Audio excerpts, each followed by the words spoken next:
Jumpa lagi Jagat Review TV.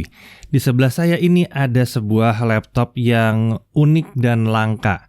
Iya, untuk sekarang ini masih langka. Iya, biasanya sebuah laptop kalau diarahkan untuk perusahaan, untuk enterprise, untuk bisnis itu tidak menggunakan prosesor AMD. Yang satu ini mungkin karena Ryzen sudah membaik jauh banget daripada 5-6 tahun yang dulu menggunakan prosesor AMD Ryzen. Ya, ini adalah HP ProBook X360 435G7.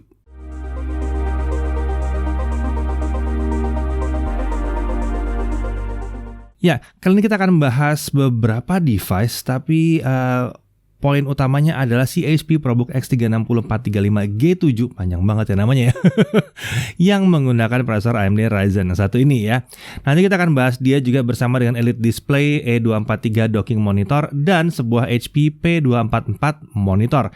Kenapa dibahas semuanya? Kenapa? Karena sekarang ini mayoritas pekerja melakukan work from home pada saat video ini dibuat ya. Nah, untuk kerja dari rumah itu dibutuhkan perangkat kerja yang tangguh untuk melakukan pekerjaan dengan cepat, nyaman, dan tetap aman. Salah satu perangkat itu adalah ya yang dirancang waktu itu adalah satu ini, iya, laptop bisnis terbaru dari HP ini punya performa yang tinggi sehingga pekerjaan dapat diselesaikan dengan cepat dan lancar bahkan dilakukan di rumah.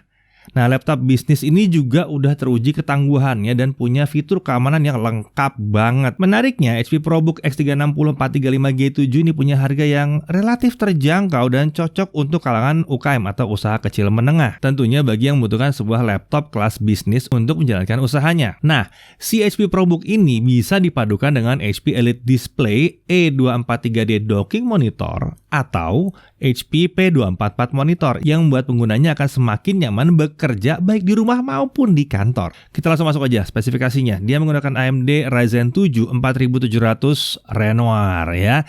Zen 2 fabrikasi 7 nanometer 8 core, 8 thread juga. Ini gila sih, 8 core di laptop tipis kayak begini. TDP 15 watt, base clock 2 GHz, maksimum boost clock di 4,1 GHz dengan total L3 cache ada di 8 MB. Memori atau RAM-nya adalah 16 GB DDR4 3200 MHz. Ini konfigurasinya sudah dual channel 2x8 menggunakan SODIMM memori bukan onboard, jadi masih bisa di-upgrade kalau mau ya. Untuk storage dia pakai 512 GB SSD M.2 NVMe PCIe dengan integrated graphics AMD Radeon Graphics dengan GPU architecture Vega fabrikasi 7 nanometer 448 shader, GPU clock 1600 MHz. Oke, bodinya, form factor-nya adalah convertible atau 2-in-1. Dari nama X360-nya jelas bahwa dia bisa difungsikan sebagai tablet karena ya engselnya 360 derajat ya, namanya X360. Materialnya aluminium kokoh tapi ringan, sudah lulus 19 uji ketahanan militer standar 810G. Untuk desain menggunakan bentuk bodi khas laptop HP ProBook X360, sederhana tapi stylish. Warna namanya adalah Pike Silver Aluminum ya. Dimensinya panjang 30,8 cm, lebar 22,2 cm dengan ketebalan hanya 1,79 cm. Bobotnya 1,44 kg. Cukup ringan untuk sebuah laptop convertible. Charger 236 gram dan ini adalah charger 65 watt dengan tipe konektor Type-C USB. Jadi bisa dipakai buat smartphone kalian juga. Total berat dibawa-bawa cuma 1,67 kg. Untuk displaynya ini adalah layar touchscreen 13,3 inci, 1080p 60 Hz. Panel IPS dengan teknologi privacy screen dari HP. Ini adalah layar 72% NTSC, menarik sekali. 1000 nits, bisa terang banget kalau dibutuhkan, cocok untuk penggunaan di luar ruangan. Dia menggunakan bingkai layar micro edge display, jadi tipis ya. Di antara 4 sisi bingkai kanan dan kiri memang paling tipis, tapi masih punya ketebalan cukup untuk perlindungan dari benturan samping. Sisi atas tetap tebal karena pakai kamera 720 30 fps. Lalu HP ProBook ini juga dilengkapi dengan kamera 3,7 megapiksel 30 fps di palm rest, di sisi kirinya palm rest ini ya. Ini berfungsi jadi kamera belakang pada saat dia diubah jadi tablet. Permukaan layarnya glossy. Dia pakai lapisan Corning Gorilla Glass 5. Jadi lumayan aman dari goresan karena dia touchscreen ya.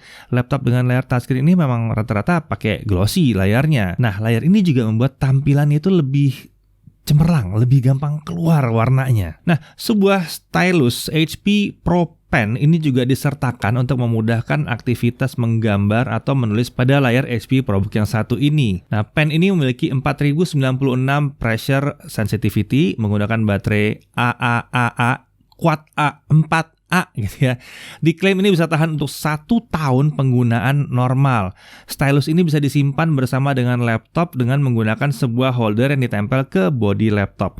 Nah, dalam penggunaannya kita lihat bahwa stylus ini agak tajam ujungnya. Saya coba serahkan ke Anya tadi buat ngetes, bahwa sedikit ngetes gambar-gambar seperti yang di samping ini ya. Dan hasilnya emang enak buat sketching, tapi tipe layarnya yang model privacy screen ini membuat memang pada saat sketching kalau duduk tuh agak membingungkan posisinya.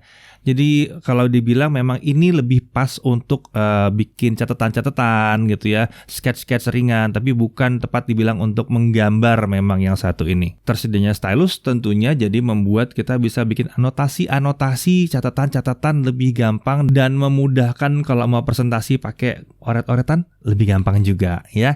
Oke, kemudian untuk audio.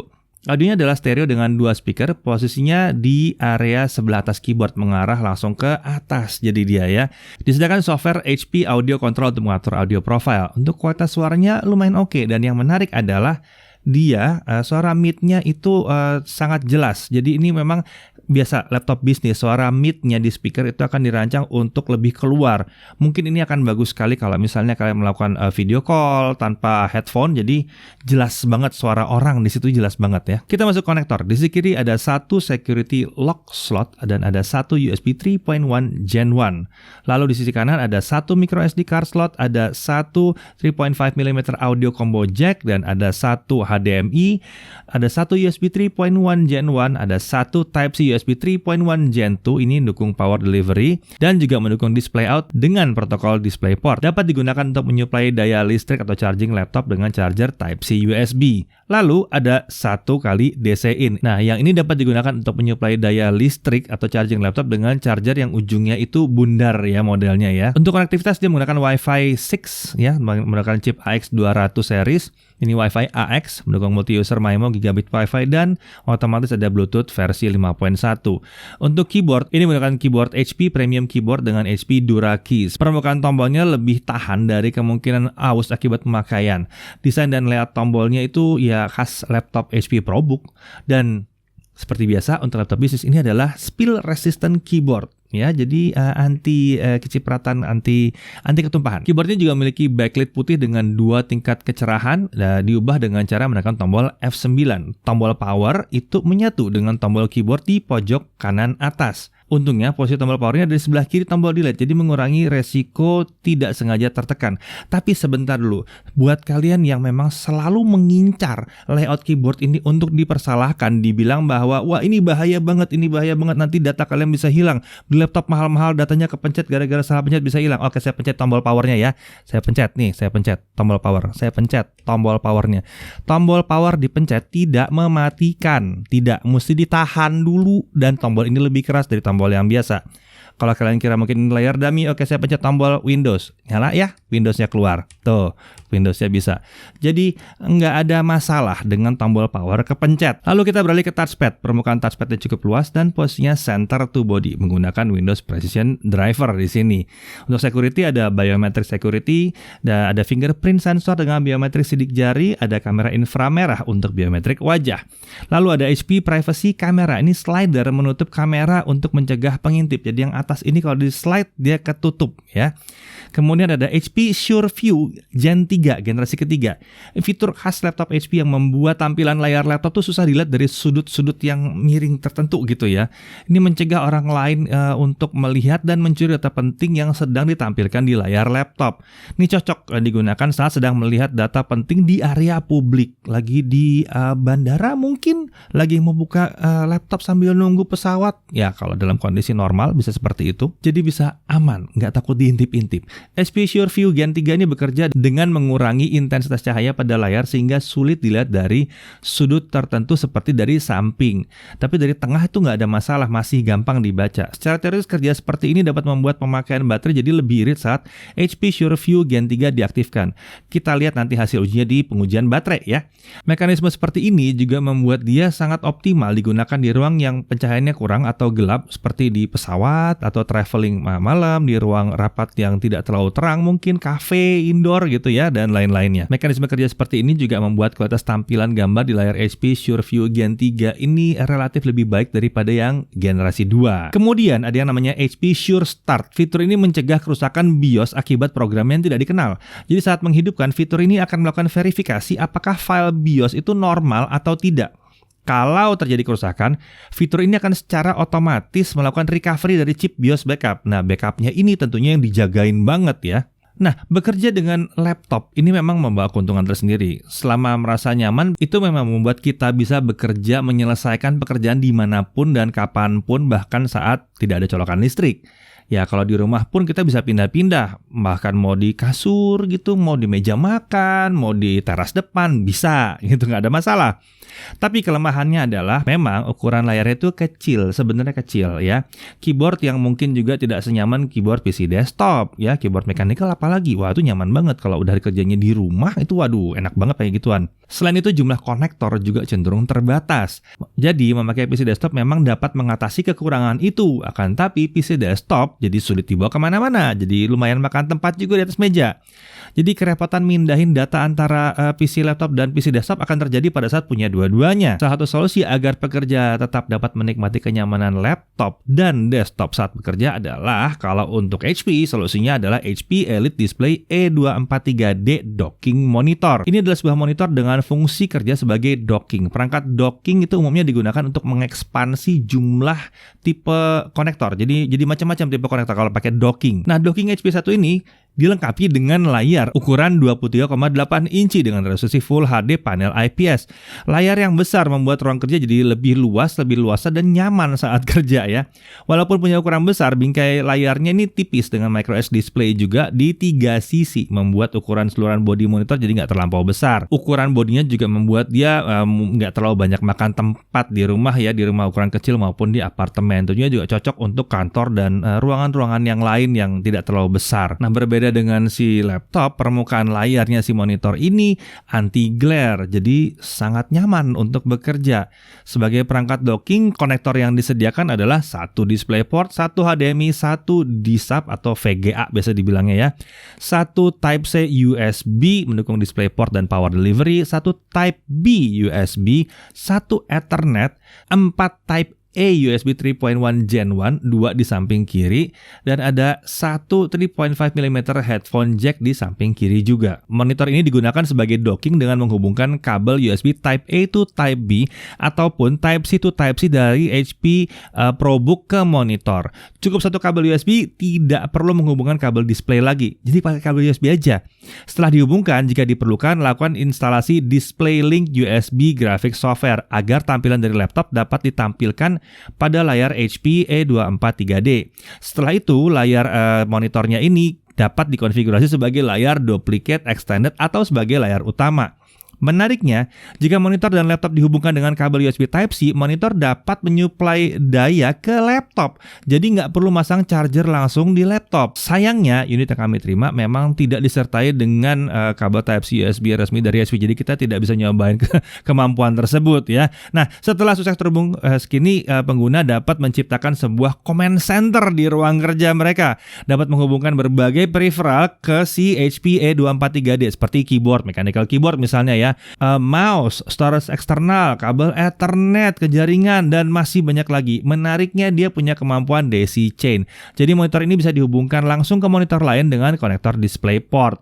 Pekerjaan dilakukan di rumah atau di kantor dengan command center seperti ini akan jadi lebih nyaman dilakukan berkat layar ukuran besar. Keyboard, mouse nyaman, koneksi jaringan lebih stabil karena bisa pakai kabel, dan kemudian menghubungkan banyak perangkat USB. Nah, si HP E243D ini juga dilengkapi dengan kamera. Banyak banget kamera jadinya ya.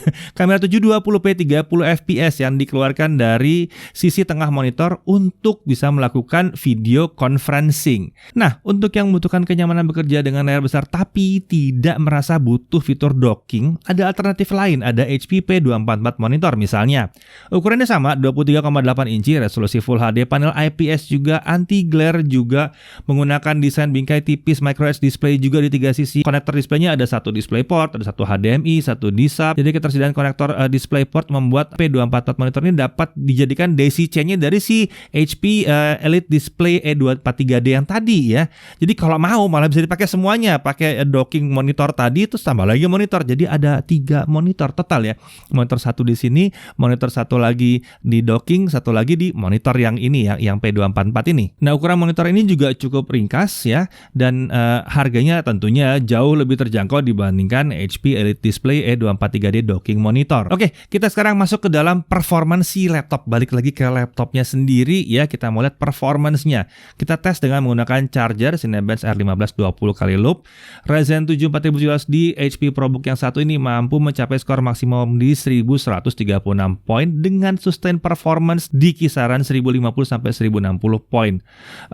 Skor Cinebench setinggi ini memang yang kita harapkan dari prosesor yang satu ini. Menariknya, skor setinggi itu kita dapatkan tanpa perlu mengaktifkan fitur peningkat performa. Oke, lalu kita lihat kalau menggunakan baterai seperti apa. Saat pakai baterai, sustain performance di 4700U ini ada di kisaran 1040-1050 poin dengan setting best performance di Windows 10. Ini menandakan performa di baterai sama tingginya atau mirip lah ya dengan saat pakai charger atau listrik terpasang. Oke, mari kita lihat dia kalau buat editing video gimana. Kita coba Adobe Premiere CC 2020.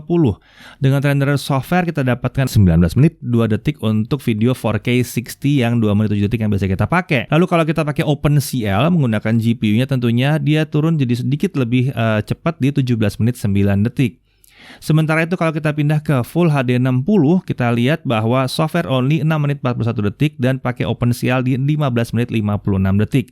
Jadi saran kami memang laptop ini dipakainya buat ngedit video 1080p mungkin yang 30 fps ya, dan gunakan playback engine yang software. Jangan pakai yang pakai GPU acceleration OpenCL, itu akan lebih kencang pakai software. Lalu kita beralih ke storage test. Di sini kita lihat dengan Crystal Disk Mark, read-nya bisa 2309 Mbps dengan write 1078 Mbps. Ini adalah skor yang oke banget karena jauh lebih tinggi daripada hard disk dan SSD SATA. Kemudian untuk baterai, mari kita lihat. Baterai ini adalah baterai 45Wh dengan brightness 50%, volume 20%. Kita pasang video playback dengan HP SureView off, kita dapat 8 jam 41 menit. Yang lucunya, begitu kita pasang HP SureView on, setting brightness tetap 50%, kita dapat 12 jam 30 menit karena emang ini lebih redup tentunya ya, dari sisi kanan kirinya lebih redup. Lalu untuk web browsing dengan Chrome dengan HP Sure off kita dapat 9 jam 14 menit, dan kalau kita hidupkan HP Sure View-nya kita dapat 11 jam 2 menit. Sementara itu untuk charging 30 menit kita dapat 41%,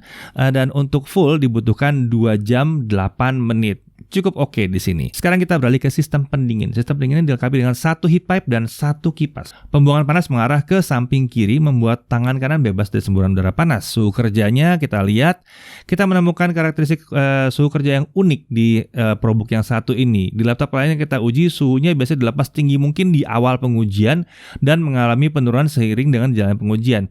Kalau di sini di awal pengujian suhunya cuma sekitar 61 derajat. Kemudian seiring dengan kita ulang dan ulang ya, suhunya naik pelan-pelan hingga mencapai kisaran 87 sampai 80 derajat Celcius dengan sesekali lompat ke 90 derajat Celcius. Ini berarti di skenario burst performance atau skenario performance yang pendek dan kencang itu suhu prosesor tetap rendah sekali. Lalu kalau suhu permukaannya seperti apa? Kita load Cinebench R15, titik paling panas yang kami temukan ada di sekitar tombol angka 7 dan 8 dengan kisaran suhu 41 sampai 42 derajat Celcius.